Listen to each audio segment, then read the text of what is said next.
Well, McLaren are the big story of the next on the grid. McLaren Mercedes, that is great first half of the year for them. In the first year of the budget cap, something they've been pushing very hard for. I'm sure Zach Brown, don't forget the top 3 employees aren't subject to the budget cap. So I'm sure from the lofty position of some of the wealthier members of these teams, the budget cap looks to be a really good thing, providing it doesn't impinge on their earning power, of course. No, kind of being sarcastic there. I think James Key's done an excellent job there with the technical team at McLaren.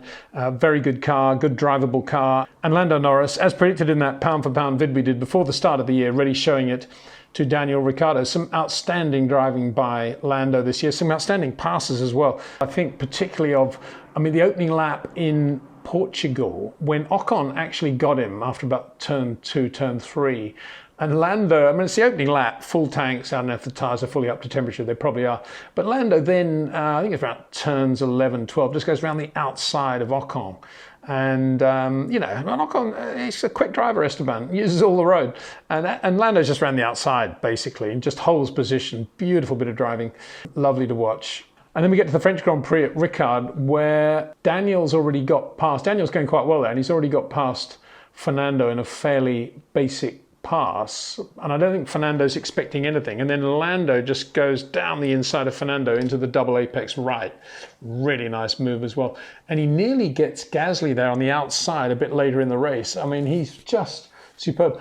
When I saw that pass of Lando's at Ricciardo, I immediately thought, we need to pay attention to how short his corners are becoming. But then it kind of went a little bit away when we saw the overheads in Austria when he's with Lewis, and you can see how early Lewis's corner entries are, how shorter his corners are compared even with Lando. So I think that's a moment, when Lando would have started to feel this is the next area for development for me in terms of my driving. And I think what we saw at Ricciardo in that double apex right, he's got that inclination, he's got that ability to shorten the corner, and it felt a very natural thing. But the corner kind of induces you to do that double apex right, if you've got that feel. If you're always going to be starting way on the left, making it one apex like, I don't know, Carlos Sainz, then obviously you're never going to do that. But I think we saw the beginning there of Lando shortening his corners, and it certainly took Fernando Alonso by surprise, no question about that. And thinking about it, Lando was really good too on cold tyres at the restart at Imola after that shunt between George Russell and Valtteri Bottas. And he got Leclerc pretty comprehensively. And Perez was all over him, but he managed to hold position there. And yeah, really, really nice. Really good at restarts, really good on cold tyres. Lando's just getting better and better all the time, which raises the question of, Daniel, where are you? There have been moments in the race when he's kind of been there or thereabouts, kind of at the speed that Lando's running at. But it's been a very difficult first half of the year, probably the most difficult for any driver on the grid in terms of who he is, where he's come from, and the team for which he's driving. It's been a complete and utter problem area for Daniel Ricciardo. And as I said in the last bit, I think he's so micromanaged now, and they're focusing so much on tiny details of his driving, comparing this little bit of data with Lando's, that he's losing the overall picture of where he is. And I think they need to really, I'm sure in his mind right now, Daniel's probably thinking, look, forget about racing, forget about driving. I'll just come back and be Daniel Ricciardo, get into the car at Spa and see how we get on. I love Spa. I'm really quick through there, around there. And I'm sure that's what he'll be thinking of. But it is a deeper problem than that, because Lando does have all the signs of being a great Grand Prix driver. Those boxes that I've been talking about, he ticks virtually all of them. I think the shorter corner one, as I just said, is the one that he's going to be working on, and that's the one that needs the most improvement. The others are kind of there already. And I think Daniel is kind of there, but he's never really had the short corners, and he's never really had the early manipulation that Lando now has. And I think, as I said in that vid at the start of the year, the fact that Lando out-qualified Carlos Sainz both years at McLaren, and here Sainz is a very quick driver over one lap, that was something that I think a lot of people probably forgot about, particularly Daniel when he joined McLaren. So it's going to be difficult for Daniel if he continues to look at Lando's data, but it won't be difficult for Daniel if he actually goes out on the racetrack and looks at how Lando drives. But he won't do that, of course. That never happens in Formula One. Or maybe you can analyze him but it's very difficult to do it on TV shots, or particularly difficult on onboards. You won't see any differences at all. But if it's on the outside of, say, that double apex right at Ricciardo, and he was able to watch himself and Lando, if you like, he would see massive differences between the two. And it's so simple actually, but they can't get to that point of doing it. So it'll be an interesting second half of the year for Daniel to see whether he can pull that together. I hope he can. Lovely guy, very good racing driver, particularly in traffic.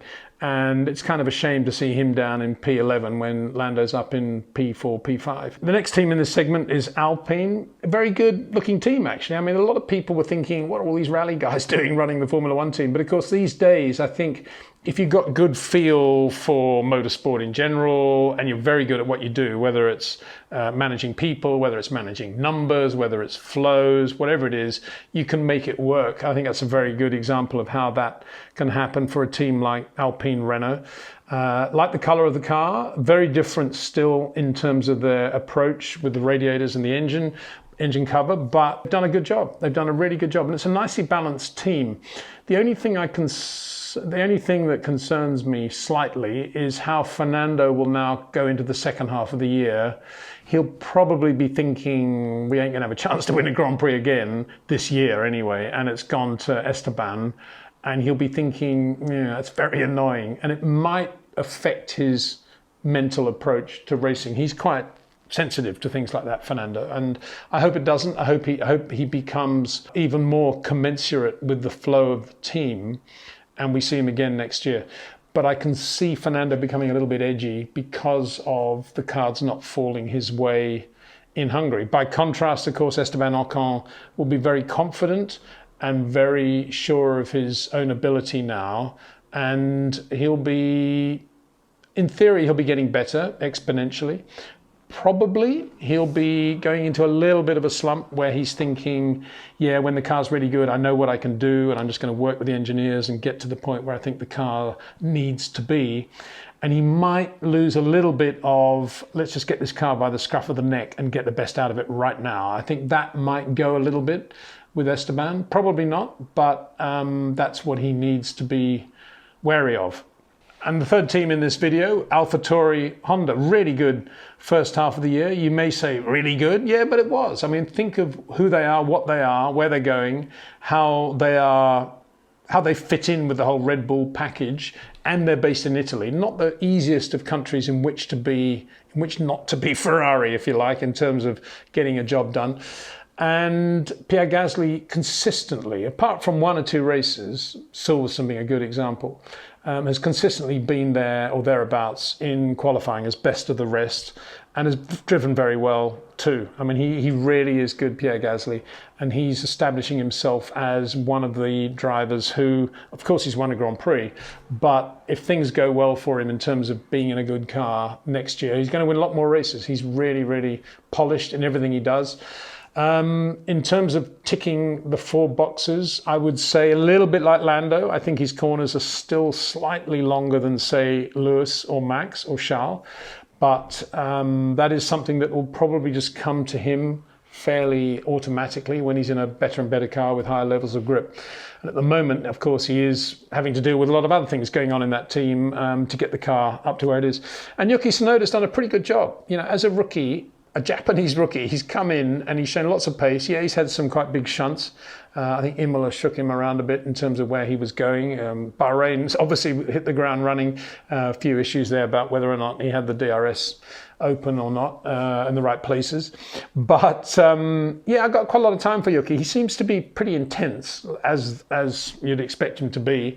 And if I was Franz Tost, I'd be trying to get him to relax a lot more and just to feel the car rather than to be too on top of data and where he's braking and where he's putting on the power and getting the car absolutely right. Just drive the car as you enjoy it would be my advice for Yuki Tsunoda. But again, I don't think that's in the character of the team, to be honest, to do that with their driver. I think, he's a Red Bull driver, has been for a long time, and they're pretty good at sort of dominating the driver and telling him what to do and what they expect. I'm not sure that is going to get the best from Yuki in the long run. But I think for where he is, again, where he's come from and his inexperience, I think he's done a really good job in terms of his pace.